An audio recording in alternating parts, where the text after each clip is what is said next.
है और इस टेक्निक के बेसिक्स के बारे में हम डिस्कस करेंगे और ये भी डिस्कस करेंगे कि कोविड में आरटीपीसीआर की वैल्यूज जो है वो कितनी एक रेंज में रहती है और उस रेंज से हमें क्या क्या इंटरप्रिटेट कर सकते हैं, क्या पता कर सकते हैं। तो यहाँ पे आरटीपीसीआर की सबसे पहले फुल फॉर्म देख लेते हैं, that is the reverse transcriptase polymerase chain reaction. तो ये पीसीआर का ही एक्सटेंडेड एक फॉर्म है। पीसीआर के अंदर एक पॉलीमरेज चेन रिएक्शन रहती है जिसमें एक ही जीन की या एक पर्टिकुलर डीएनए सेगमेंट्स की आप क्या ढेर सारी कॉपीज आप डेवलप करते हैं। और कॉपी डेवलप करने का मतलब ये है कि हमें जीन एक्सप्रेशन के बारे में डिस्कस करना है।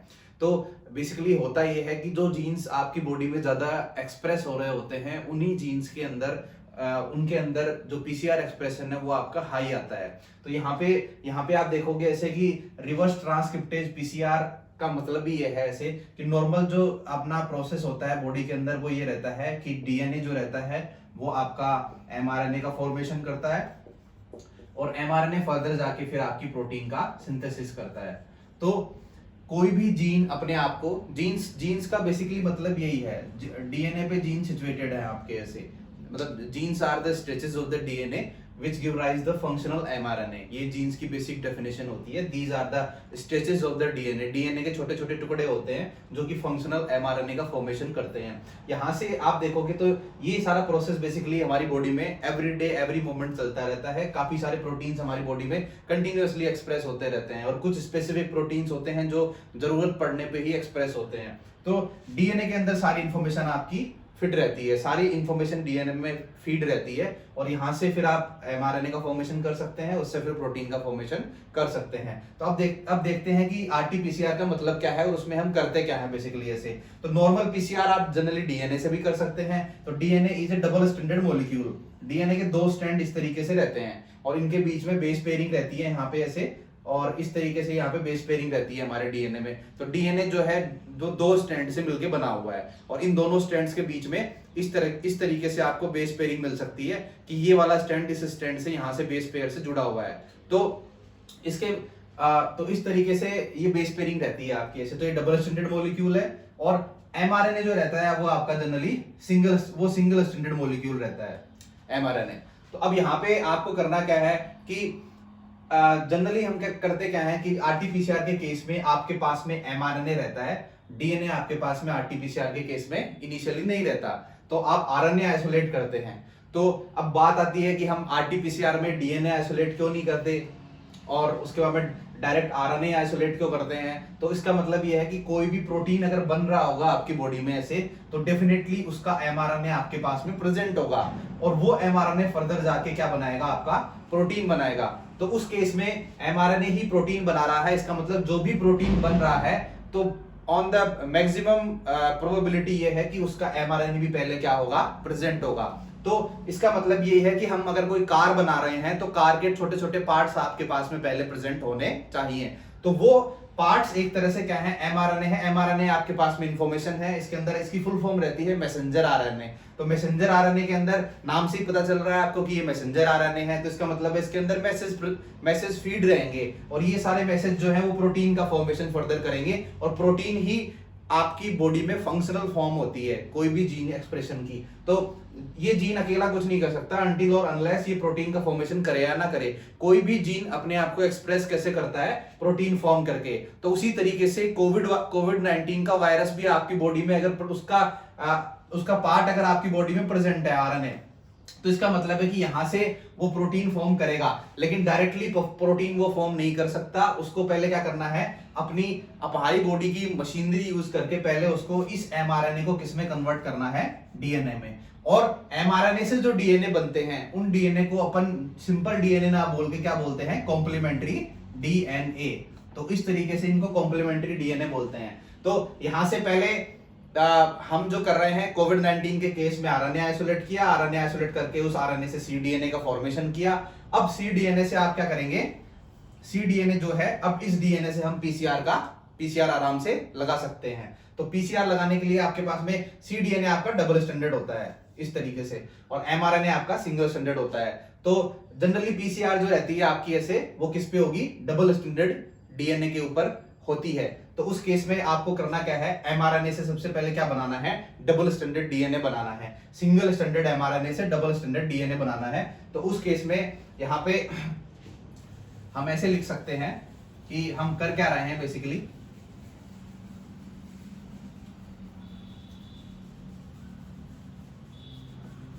तो यहां पे आप देखेंगे ऐसे कि एमआरएनए से हम क्या बना रहे हैं, एक ये वाला प्रोसेस जो रहता है डीएनए से एमआरएनए बनने का, इस प्रोसेस को अपन बोलते हैं ट्रांसक्रिप्शन। और एमआरएनए से वापस अगर सीडीएनए का फॉर्मेशन कर रहे हैं, कॉम्प्लीमेंट्री डीएनए बना रहे हैं, तो इसको हम बोलते हैं रिवर्स ट्रांसक्रिप्शन।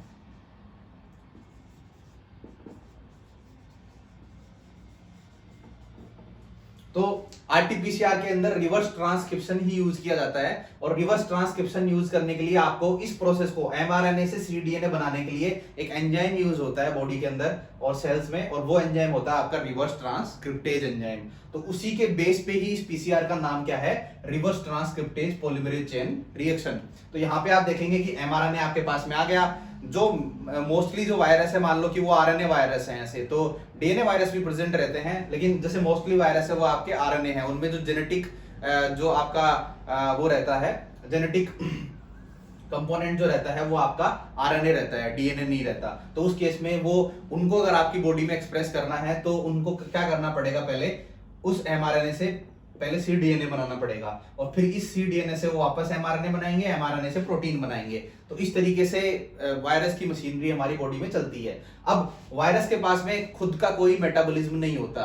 वायरस एक लिविंग और नॉन लिविंग के बीच में आपको पता है कि एक कनेक्टिंग लिंक है।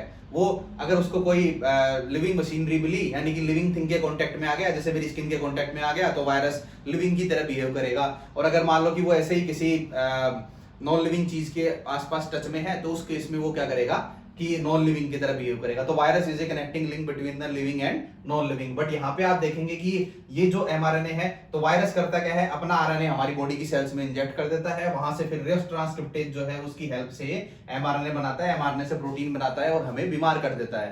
तो यहाँ पे आरटीपीसीआर के अंदर क्या क्या किया जाता है ऐसे कि जो वायरस ने एमआरएनए आपकी बॉडी में इंजेक्ट किया है, वायरस ने जो आरएनए आपकी बॉडी में इंजेक्ट किया है, उस आरएनए से हम पहले सीडीएनए का फॉर्मेशन करते हैं, जो सीडीएनए किट से हो जाता है। ये भी आपको बताऊंगा मैं कि कैसे करते हैं। उसके बाद में इस सीडीएनए से आप क्या कर सकते हैं, बाद में ट्रांसक्रिप्शन की हेल्प से आप आरएनए एमआरएनए का फॉर्मेशन, एमआरएनए से फिर फर्दर आप क्या कर सकते हैं, प्रोटीन का फॉर्मेशन कर सकते हैं। तो यहाँ पे हमारा टारगेट, हमें आरटीपीसीआर में प्रोटीन का फॉर्मेशन नहीं करना है, हमें करना क्या है, जो एमआरएनए है उसी एमआरएनए से हमें सीडीएनए बनाना है। सीडीएनए बनते ही हमारा सीडीएनए हमारे पास में है और उसके बाद में हमें पीसीआर परफॉर्म करना है। तो इस केस में आपको मैं बताता हूं कि कैसे, अब हमारे पास में मान लो सीडीएनए है, तो इसके कुछ स्टेप्स होते हैं आरटीपीसीआर के, तो मैं आपको यहां पे लिख के बताता हूं।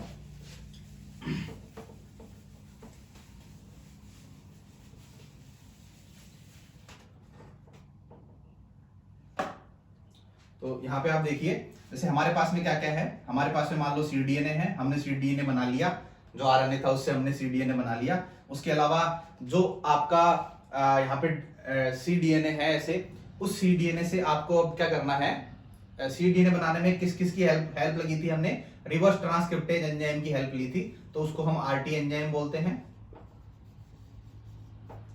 सीडीएनए बनाने के लिए आरटी एंजाइम आपको चाहिए। उसके अलावा आपको चाहिए एक ओलिगो डीटी प्राइमर चाहिए,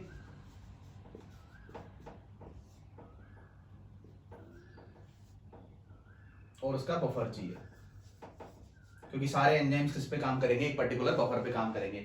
तो यहाँ पे कई जो किट्स आते हैं उनमें डीएनए भी रहता है, ताकि जो एक्स्ट्रा डीएनए आपके साथ में न्यूक्लिक एसिड आइसोलेशन के टाइम में आपका एक्स्ट्रा डीएनए जो है वो आपका अगर आ गया है उस वायल में, तो एक्स्ट्रा डीएनए को हम डिग्रेड कर देंगे और सिर्फ आरएनए आपका बचेगा उसके अंदर ऐसे। अगर हमें सिर्फ आरएनए चाहिए तो हम डीएनएज का यूज करेंगे, क्योंकि डीएनए सारा डिग्रेड हो जाएगा। और अगर हमें डीएनए चाहिए तो हम फिर आरएनएज का यूज करेंगे, ताकि सारा आरएनए डिग्रेड हो जाए और डीएनए आ जाए। लेकिन हमें यहाँ पे आरएनए से हमें सीडीएनए बनाना है, यानी कि आरएनए डिग्रेड नहीं होना चाहिए, इसलिए हम किसका यूज करते हैं, इसलिए हम डीएनए का यूज करते हैं। तो यहाँ से आपने क्या किया है, आरटी एंजाइम से ओलिगो डीटी है, बफर्स हैं, तो इनकी हेल्प से आपने क्या किया, सीडीएनए का फॉर्मेशन कर लिया। अब सीडीएनए जो बना है और ये cDNA जो है ये आपकी इन्फेक्टिविटी को शो कर सकता है कि आपकी बॉडी में कोविड-19 का कितना इन्फेक्शन है। तो ये कैसे करेगा कि इफ देयर इज ए मोर, इसकी कोई भी आपके इन्फेक्शन हो रखा है तो इसका मतलब है उसका कॉपी नंबर आपके अंदर इंक्रीज होगा, है ना। उसका क्या है, कॉपी नंबर आपके अंदर इंक्रीज हो गया, और इंक्रीज होने की वजह से वो जीन जो है वो इजीली डिटेक्टेबल होगा थ्रू द पीसीआर। तो पीसीआर एक प्रोसेस होता है जिसके अंदर पॉलीमरेज चेन रिएक्शन होती है। ये एक जेरोक्स मशीन की तरह होती है कि अगर आपके पास में एक कॉपी है तो एक से पहले दो बन जाएगी, इधर भी दो बन जाएगी, फिर आगे जाएंगे तो इन दोनों से भी दो दो कॉपी बन जाएगी। तो इस तरीके से हर एक साइकिल के बाद में आप देख रहे हो कि ये फर्स्ट साइकिल है, ये आपका सेकंड साइकिल है। तो ये आपका, ये मान लो फर्स्ट cDNA है आपका, उसके बाद में फर्स्ट साइकिल के बाद में दो बन गए, दो से फिर चार बनेंगे, चार से आठ बनेंगे, आठ से 16, 16 से 32, 32 से 64 एंड सो ऑन। तो इस तरीके से हर एक साइकिल के बाद में आपका जो नंबर ऑफ cDNA है वो एक तरह से आपका जो जीन्स ऑफ इंटरेस्ट है वो एम्पलीफाई होके और हर साइकिल के अंदर डबल होते चले जाएंगे, तो एक्सपोनेंशियली इंक्रीज करेंगे। अब ये जो नंबर ऑफ साइकिल्स हैं ये हमें कितने चाहिए कोई जीन को डिटेक्ट करने के लिए? तो अगर कोविड-19 इन्फेक्शन आपके अंदर हो रखा है तो उस केस के अंदर आपके थ्रोट से जो सैंपल लिया था, जो स्वैब लिया था, उस स्वैब से वो उस स्वैब से आरएनए आइसोलेट कर लेते हैं, उससे फिर cDNA का फॉर्मेशन कर लेते हैं, और cDNA का फॉर्मेशन होने के बाद में पीसीआर करते हैं। तो पीसीआर में बेसिकली होता क्या है, ये पीसीआर का ही डायग्राम है। तो यहाँ पे एक जीन की कॉपी से बहुत सारी कॉपी जो है वो बनती चली जाएगी आपकी ऐसे, और उस केस के अंदर आपका क्या होगा कि इजीली डिटेक्टेबल कब होगा, जब अगर मान लो कि ये जीन यहाँ पे प्रेजेंट ही नहीं है, तो एब्सेंट है, तो उस केस के अंदर उसका एम्प्लीफिकेशन नहीं होगा। यानी कि अगर आप जेरोक्स मशीन में कोई पेपर डालोगे और उस पेपर पे कुछ मान लो मैप बना हुआ है इंडिया का, तो वो मैप जेरोक्स हो जाएगा। लेकिन अगर मान लो उसके ऊपर कुछ है ही नहीं, वो खाली पेज ही है ऐसे, तो उसमें किसकी जेरोक्स हो जाएगी, नहीं हो पाएगी। इसलिए तो उस केस में क्या है कि अगर आपके कोविड का इन्फेक्शन नहीं है तो आपकी आरटीपीसीआर जो है वो क्या आती है, नेगेटिव आती है। आरटीपीसीआर आपकी नेगेटिव आएगी, इसका मतलब एम्प्लीफिकेशन नहीं हुआ तो इसका मतलब जीन आप में नहीं है। अब इसके अंदर क्या आता है, पीसीआर कैसे परफॉर्म करते हैं वो आपको मैं बताता हूं। तो आरटीपीसीआर के अंदर पहले अपन क्या करेंगे, रिवर्स ट्रांसक्रिप्शन से आरएनए से डीएनए बनाएंगे, cDNA बनाएंगे, और फिर वो जो cDNA बचा है उसका पॉलीमरेज चेन रिएक्शन हम लगाते हैं। तो अब यहाँ पे देखो मैं आपको बताता हूं कि ये फर्स्ट साइकिल, ये सेकंड साइकिल, और फिर थर्ड, फोर्थ, फिफ्थ, ऐसे बहुत सारे साइकिल्स आपके रहते हैं। अब पीसीआर आपको लगाना है, तो मान लो कि ये आपका डीएनए है, तो डीएनए के अंदर आपके जैसे स्टार्टिंग में कुछ छोटे छोटे डीएनए के टुकड़े होते हैं जिनको हम डीएनए प्राइमर्स बोलते हैं। वो इन यहाँ से आके बाइंडिंग हो जाती है उनकी आपस में ऐसे, तो फॉरवर्ड और रिवर्स प्राइमर्स आपके पास में रहते हैं ये, और ये फिर आपके आगे जाके इसको एम्पलीफाई कर देते हैं इस डायरेक्शन में, और एक ये इस डायरेक्शन में एम्पलीफाई कर देता है। तो एक से दो कॉपी बन गई, है ना। इसको जैसे मान लो आप इसको दोबारा देखो तो कैसे एक से दो कॉपी बनी। पहले आपका ये सिंगल डीएनए था, पहले आपका ये सिंगल डीएनए ये वाला, इसकी स्ट्रैंड्स को अलग कर लिया जाता है हाई टेम्परेचर देके, तो उसके बाद में ये दोनों स्ट्रैंड अलग हो गई। तो यहाँ पे फिर आप एक प्राइमर यहाँ आके अटैच हो जाता है, एक प्राइमर यहाँ पे आके अटैच हो जाता है। टेम्परेचर थोड़ा डाउन रहता है उस टाइम 55 के अराउंड, जिसको हम एनीलिंग टेम्परेचर बोलते हैं। अब यहाँ पे ये होने के बाद में, लेकिन अभी सिंपल लैंग्वेज में आप सभी को समझा रहे हैं तो इसको ज्यादा साइंटिफिक वर्ड्स यहाँ पे यूज नहीं कर रहा हूँ। पीसीआर का लेक्चर अगर लेना है तो अपन अलग दूसरे लेक्चर में साइंटिफिक लेक्चर लेंगे। यहाँ पे हम जनरली ये पढ़ रहे हैं कि कोविड में सीटी वैल्यू और इन सब का मतलब क्या है। तो ये जितना ज्यादा एम्प्लीफिकेशन होगा तो एक से दो बन गए। अब फिर अगले है ना, तो अगले अब नेक्स्ट साइकिल में क्या होगा, ये स्ट्रैंड दोनों सेपरेट हो जाएंगी, यहाँ पे प्राइमर आके ये से और यहाँ पे आके। तो इस तरीके से क्या है, एक से दो, दो से तीन, तीन से चार, चार से आठ, आठ से 16, इस तरीके से एक के बाद एक एम्प्लीफिकेशन होता चला जाएगा। अब कितने साइकिल के बाद में जाके, और एक ग्राफ होता है उसके अंदर ऐसे कि ये आपका थ्रेशोल्ड वैल्यू है। तो थ्रेशोल्ड वैल्यू आपकी यहाँ पे है ऐसे। तो मान लो कि